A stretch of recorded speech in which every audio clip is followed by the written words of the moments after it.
Good morning children. இன்றைக்கி சயின்ஸில் unit 1 our environment அதில் பார்ட் 3 பார்க்க போகிறோம். இங்கே பாருங்கள், ரோமன் லெட்டர் 4 பேலன்ஸ்டு ஈகோசிஸ்டம் அப்படின்னா சுற்றுச்சூழல் சமநிலைன்னு பேர். இப்போ பார்த்தீங்கன்னா உயிரினங்கள் வாழ்வதற்கான ஒரு சமநிலையான சுற்றுச்சூழல் இருக்கணும். அதுதான் சுற்றுச்சூழல் சமநிலைன்னு பேர்.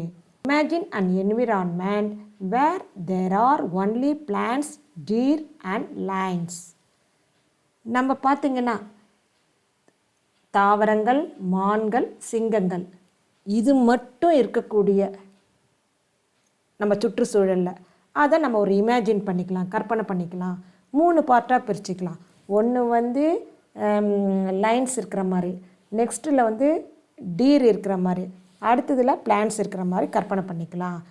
கீழே ஒரு கொஸ்டின் கொடுத்துருக்காங்க, அதுக்கு ஆன்சர் பார்க்கலாமா? What will happen to the deer if we remove all the lions? மானை சாப்பிடக்கூடிய அந்த சிங்கங்கள் எல்லாமே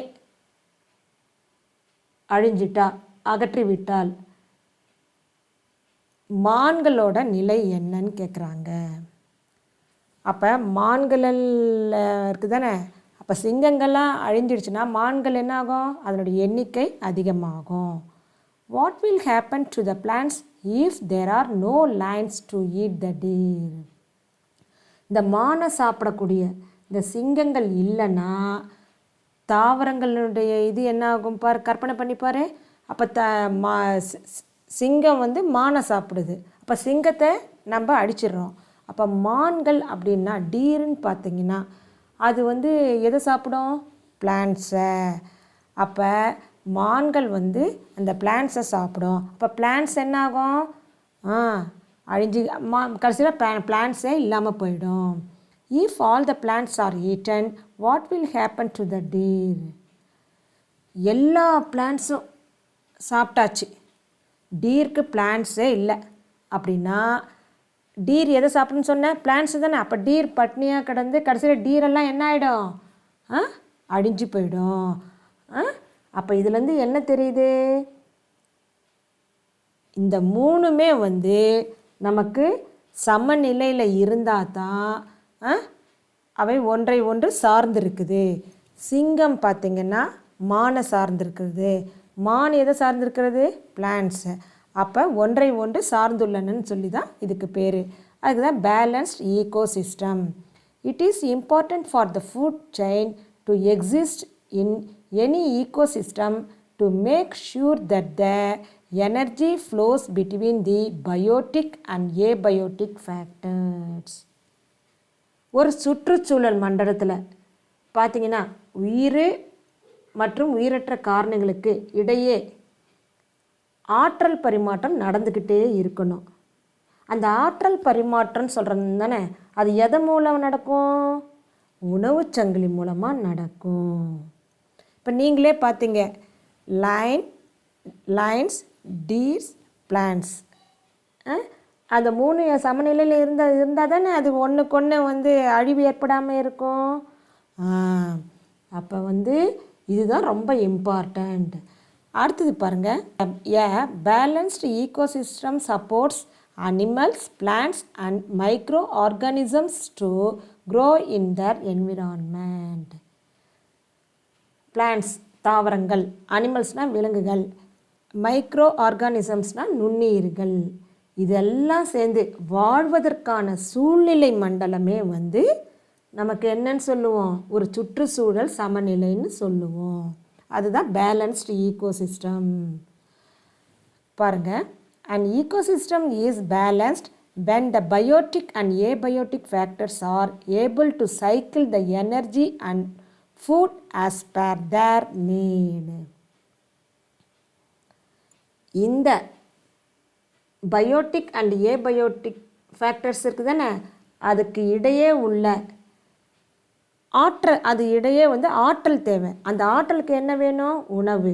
அப்போ அந்த ஆற்றல், உணவு இதனுடைய சுழற்சியை கொண்ட சூழ்நிலை மண்டலம் அண்ட் ஈகோசிஸ்டம், சூழ்நிலை மண்டலமே பேலன்ஸ்டு ஈகோசிஸ்டம்னு பேர். புரிஞ்சுதா உங்களுக்கு?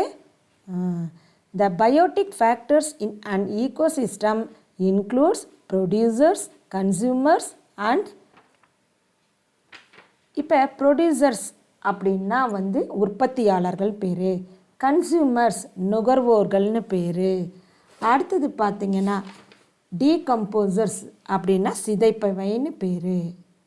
இந்த பிளான்ட்ஸ் பார்த்துக்கோங்க, லேடிஸ் ஃபிங்கர் பிளான்ட், இது என்னது? சன். ப்ரொடியூசர்ஸ் அப்படின்னா தயாரிப்பாளர்கள்னு பேர். இதில் பாருங்கள், the living things that can prepare their own food are called producers. நமக்கு தேவையான உணவை வந்து தாமே தயாரித்து கொள்ளக்கூடிய உயிரினங்களுக்கு வந்து ப்ரொடியூசர்ஸ்ன்னு பேர், உற்பத்தியாளர்கள் பேர். அதுக்கு எக்ஸாம்பிள் வந்து க்ரீன் பிளான்ட்ஸ் ஆர் தி ப்ரொடியூசர்ஸ். பசும் தாவரங்கள் இருக்குது பாரு, இந்த செடி பாருங்கள், இது வந்து ஒரு producers. They make their own food by the process of photosynthesis. நம்ம இந்த ஃபோட்டோசிந்தசிஸ்ன்னு சொல்லி ஒளிச்சேர்க்கை என்றால் என்னன்னு சொல்லி பிளான்ட்ஸில் படித்தோமா இல்லையா?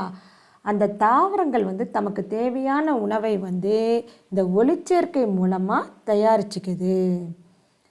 Hence they are called primary producers. இந்த பிளான்ட்ஸ்க்கு என்ன பேர் அப்படின்னா முதன்மை உற்பத்தியாளர்கள், பிரைமரி ப்ரொடியூசர்ஸ்ன்னு பேர். Humans and animals depend on plants for their food. நம்ம மனுஷங்களாலும் சரி விலங்குகளும் சரி உணவுக்காக நம்ம இந்த பிளான்ட்ஸை தான் நம்ம சார்ந்து இருக்கோம். ப்ரொடியூசர்ஸ்னால் யார்? உற்பத்தியாளர்கள். More to know, a few plants do not produce their food and they depend on other plants. தமக்கு தேவையான உணவை தாமே தயாரிக்க முடியாமல் பிற உயிரினங்களை சார்ந்து வாழும் சில தாவரங்களும் இருக்குது. நான் எல்லா தாவரங்களும் தனக்கு தேவையான உணவை தயாரிக்கும்னு சொல்ல முடியாது. சில தாவரங்கள் வந்து பிற உயிரினங்களை வந்து சார்ந்து இருக்குது. அதுக்கு என்ன பேருனா தே ஆர் கால்டு பேராசிட்டிக் பிளான்ட்ஸ்ன்னு பேர். எக்ஸாம்பிள் கஸ்குட்டா. இந்த பிளான்ட் வந்து மற்ற உயிரினங்களை சார்ந்து இருக்குது, இது தெரிஞ்சு. கன்சியூமர்ஸ்னால் நுகர்வோர்கள்னு பேர். நம்ம அடிக்கடி பார்ப்போம், கேள்விப்பட்டிருக்கோமா இல்லையா? Consumers, the living things that eat the food prepared by the producers are called consumers. இந்த யார் இவங்க ப்ரொடியூசர்ஸ் இருக்காங்க தானே, அவங்கள நம்பி இருக்கக்கூடிய இந்த ப்ரொடியூசர்ஸ்கள் தயாரிக்கக்கூடிய உணவை உண்டு வாழக்கூடிய உயிரினங்களுக்கு வந்து கன்சியூமர்ஸ்ன்னு பேர், நுகர்வோர்கள்னு பேர். Most of the living things depend directly or indirectly on producers for their food. பெரும்பாலான எல்லா உயிரினங்களும் உணவுக்காக இந்த ப்ரொடியூசர்ஸை வந்து, அதான் அந்த பிளான்ட்ஸை வந்து டைரக்டாவோ அல்லது இன்டைரக்டாவோ சார்ந்து இருக்காங்க உணவுக்காக. Consumers can be divided into 3 types based on their food as, இங்கே பாருங்கள், ஹெர்பிவர்ஸ் அப்படின்னா plant eating animal, carnivores flesh eating animal, omnivores. அப்படி ஹெர்பிவர்ஸ்னால் வந்து தாவரத்தை மட்டும் உண்ணக்கூடியது, தாவர உண்ணிகள். கார்னிவர்ஸ்னால் வந்து மாமிசம், விலங்குகளை மட்டும் உண்ணக்கூடியது, அதுக்கு ஊன் உண்ணிகள்னு பேர். ஆம்னிவர்ஸ்னால் வந்து both plant and flesh eating animal, தாவரங்களையும் சாப்பிடும் விலங்குகளையும் சாப்பிடும், அதுக்கு அனைத்துண்ணிகள் பேர். இதில் பாருங்கள், ரேபிட் வந்து எதை சாப்பிடுது? பிளான்ட்ஸ். இது ஹெர்பிவர்ஸ். இது பாருங்கள், சீட்டாக் வந்து ரேபிட்டை துரத்துதா இல்லையா? அப்போ அது என்ன சாப்பிடும்? ஒன்லி ஃப்ளஷ் ஈட்டிங் அனிமலை மட்டும்தான் சாப்பிடும். இதுக்கு என்ன பேர் அப்படின்னா கார்னிவர்ஸ். இந்த க்ரோ பாருங்கள், பிளான்ட்டையும் சாப்பிடும், என்ன தாவரங்களையும் சாப்பிடும், இந்த மற்ற இறைச்சிகள் மாமிசங்களையும் சாப்பிடும். இதுக்கு வந்து ஆம்னிவர்ஸ்ன்னு பேர். Organisms that feed on the waste, dead plants and animals are called decomposers. அப்படின்னா டீகம்போசர்ஸ்னால் என்ன சொன்னேன், சிதைப்பவைன்னு சொன்னேன்னா இல்லையா, இறந்த தாவரங்கள் மற்றும் விலங்குகளிலிருந்து அதை நல்லா மக்க செய்கிறது மண்ணோட மண்ணாக, அதுலேருந்து அந்த உணவை பெறக்கூடியது தான் வந்து சிதைப்பவைன்னு பேர். இந்த சிதைச்சிட்டு அந்த மண்ணோட மண்ணாக என்ன தான் சிதைச்சி அந்த உணவை சாப்பிடாம மண்ணுக்கு என்ன பண்ணுதுன்னு சொல்லி பார்க்கலாமா. They return the nutrients to the soil. அந்த சிதைச்சிட்டு அந்த ஊட்டச்சத்து இருக்குது பார்த்தியா, மண்ணிற்கு தேவையான ஊட்டச்சத்தையும் கொடுக்குது. இந்த இறந்தவைகளை வந்து சிதைப்பது மட்டுமல்லாமல் மண்ணுக்கு தேவையான ஊட்டச்சத்தையும் கொடுக்குது. Example bacteria, fungi. Let us try. Classify the following biotic factors. இந்த உயிர்காரணிகளை வந்து வகைப்படுத்தணும்னு சொல்லியிருக்காங்க. இது என்னென்னு சொல்லி படிக்கலாமா. Tulsi, fungi, mango tree, rabbit, eagle, cat, dog, cucumber plant, human, grass, crocodile, crow, bacteria. இப்போ ப்ரொடியூசர்ஸ் அப்படின்னா என்ன சொன்னேன், உற்பத்தியாளர்கள்னு சொன்னேன்னா இப்போ எது வரும், tulsi, mango tree, cucumber plant, cross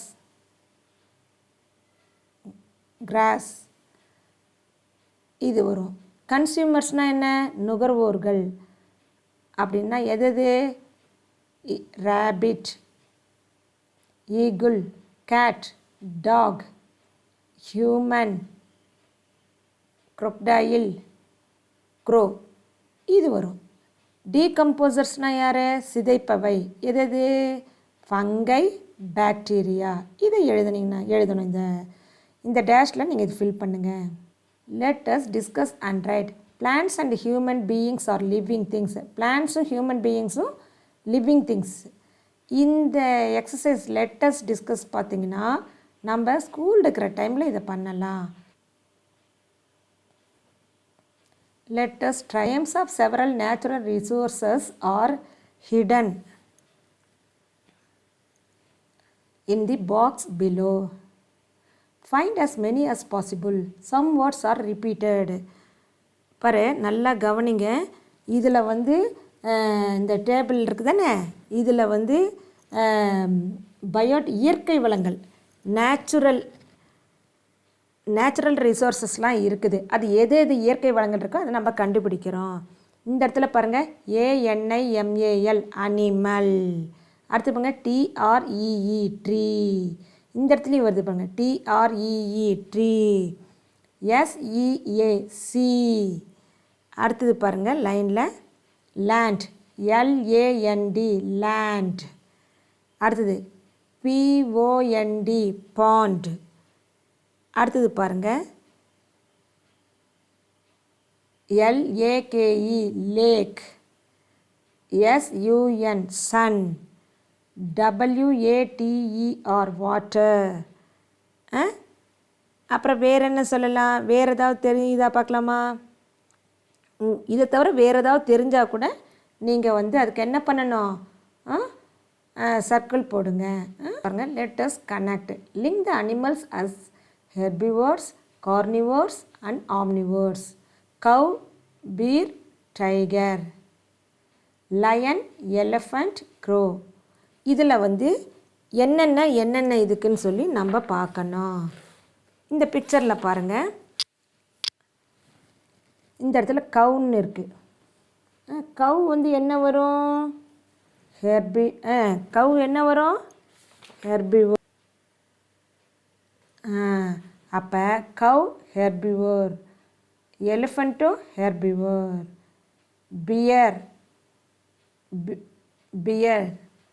pier என்ன வரும் பாருங்கள், பியர். அடுத்தது வந்து க்ரோ, அது வந்து ஆம்னிவோர்.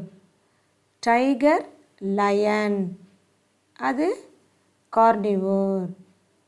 இது நீங்கள் எதுக்குன்னு சொல்லி நீங்கள் ஜாயின் பண்ணுங்கள். அடுத்தது 5th ஒன் வந்து பிளான்ட் சாப்ளிங், அப்படின்னா a young plant with a thin stem is known as a sapling. மெல்லிய தண்டோடு இருக்கக்கூடிய சின்ன செடியே வந்து மரக்கன்றுன்னு பேர். சாப்ளிங்னா மரக்கன்று. Survival of living things is impossible without plant. மரங்கள் இல்லாமல் பூமியில் உயிர்கள் எந்த உயிரும் வாழ முடியாது. Planting and taking care of plants lead to a good environment. நம்ம மரக்கன்றுகளை வந்து நடணும். நட்டுட்டு சும்மா இருக்கக்கூடாது வச்சிட்டோன்ட்டு. அதை நல்லா பராமரிக்கணும். நல்ல சுற்றுச்சூழலை உருவாக்கும். குட் என்விரான்மெண்ட் நல்ல சுற்றுச்சூழலை உருவாக்கும். பாருங்கள், பெனிஃபிட்ஸ் ஆஃப் பிளான்ட்ஸ். தாவரங்களுடைய பயன்கள் என்னன்னு கேட்டிருக்காங்க. Provide oxygen for breathing. நம்ம சுவாசிப்பதற்கான ஆக்சிஜனை கொடுக்கும். Provide food and shelter to living things. உயிரினங்களுக்கு வந்து நிழல், ஷெல்டர்னால் நிழலையும், ஃபுட்னால் வந்து உணவையும் கொடுக்கும். Absorb harmful gases and smoke from the surroundings. சுற்றுப்புறத்தில் உள்ள தீமையை தரக்கூடிய வாயுக்கள்லாம் இருக்குது தானே, அந்த வாயுக்கள் இந்த வண்டியிலலாம் போக அதையெல்லாம் உறிஞ்சிக்கிட்டு நமக்கு நல்ல ஆக்சிஜன் போன்ற கேஸை நமக்கு கொடுக்கும். Help in bringing rainfall. மழை வருவதற்கு ரொம்ப முக்கியமானது மரம். மரம் வளர்ப்போம் மழை பெறுவோம் சொல்கிறோமா இல்லை? அப்போ மரம் வந்து நமக்கு ரெயின்ஃபால் தருது. Give would for making furniture. வீட்டு உபயோகப் பொருட்கள்லாம் செய்யறதுக்கு மரத்துலேருந்து மரக்கட்டை எடுத்துக்கிறோமா இல்லையா, அதை தருது. Offer a good environment to live. அப்போ இந்த மரம்ன்றது நன்கு வாழ்வதற்குரிய சூழலை தரக்கூடியது ட்ரீ. இதை நல்லா தெரிஞ்சுக்கோங்க. அப்போ நமக்கு பெனிஃபிட்ஸ் ஆஃப் பிளான்ட்ஸ் எவ்வளோ இருக்குது பார்த்தீங்களா? வன் மகோத்சவ் அப்படின்னா வன மகோத்சவம் பேர். One Magotsav means Festival of Forest. It is an annual tree planting movement. This movement began in India in July 1950. This festival is organized during the first week of July every year. காடுகளின் விழான்னு சொல்லி அதுக்கு என்ன சொல்லுவாங்கன்னா வன மகோத்சவம் தமிழில் சொல்லுவாங்க. ஒவ்வொரு வருஷமும் நடக்கும். அந்த மரம் நடனம் அப்போ வந்து அதனுடைய மரத்தினுடைய நடுறதுனால அதனுடைய முக்கியத்துவம்னு கூட சொல்லலாம். இல்லைன்னா அவசியத்தை உணர்த்தும் விழான்னு கூட, அவசியத்தை உணர்த்தும் விழா. இது பார்த்திங்கன்னா இது வந்து எப்போ ஆரம்பித்தாங்க அப்படின்னா 1950 ஜூலையில் ஆரம்பித்தாங்க. இது வந்து this festival is organised during the first week of July. ஒவ்வொரு வருஷமும் ஜூலை ஃபஸ்ட் வீக் இருக்குதுன்னு முதல் வாரம் இது வந்து வன மகோத்சவம் சொல்லுவாங்க. ஃபெஸ்டிவல் ஆஃப் ஃபாரஸ்ட் அப்படின்னா காடுகளின் விழா கொண்டாடுறோம். To create awareness among the people we can give saplings during celebrations, family functions and national festivals. நம்ம பிறந்த நாள், வீட்டு விழா, தேசிய விழாக்கள் அப்போல்லாம் நடக்கிறப்ப நம்ம மரக்கன்றுகளை வந்து என்ன பண்ணணும்? கிஃப்டாக கொடுக்கணும். நம்ம பரிசாக கொடுக்கணும். அப்போ அந்த பரிசாக கொடுக்கறது மூலம் அவங்களுக்கு ஒரு அவேர்னஸ், விழிப்புணர்வு ஏற்படுத்தலாம். மற்றவங்களுக்கு ஒரு விழிப்புணர்வை ஏற்படுத்தலாம். we can also plant saplings on our birthday. முக்கியமாக ஒன்று தெரிஞ்சுக்கோங்க. உங்கள் ஒவ்வொரு பிறந்த நாள் வருதுன்னா அன்றைக்கி நீங்கள் ஒரு மரக்கன்றை வந்து உங்கள் ஸ்கூல்லையோ அல்லது வீட்டுக்கிட்டேயோ நடுங்க. பாருங்கள், இந்த பாயினுடைய கையில் இருக்குது பார்த்தீங்களா? இந்த மாதிரி ஒரு மரக்கன்றை நீங்கள் நட்டுட்டு அதை நல்லா பராமரிங்க. More to know some important initiatives to protect our environment. இங்கே பார்த்தீங்கன்னா சில இயக்கங்களும் சட்டங்களும் கொடுத்துருக்காங்க. எதுக்குன்னா சுற்றுச்சூழலை பாதுகாக்கிறதுக்கு. The Chipko movement 1970, the environment protection act அப்படின்னா சுற்றுச்சூழல் பாதுகாப்பு சட்டம் 1986, நேஷ்னல் கிரீன் ட்ரிபியூனல் பேர். அது என்னென்னா தேசிய பசுமை தீர்ப்பாயம் சொல்லுவாங்க. National green tribunal 2010. அப்பிகோ மூமெண்ட் 1983, இதெல்லாம் வந்து என்னது என்னது இதெல்லாம் இயக்கங்களும் சட்டங்களும். இதை நீங்கள் தெரிஞ்சுக்கோங்க போதும். இதோட இந்த கிளாஸ் முடிஞ்சது. நெக்ஸ்ட் கிளாஸில் நம்ம பார்க்கலாம். Thank you children.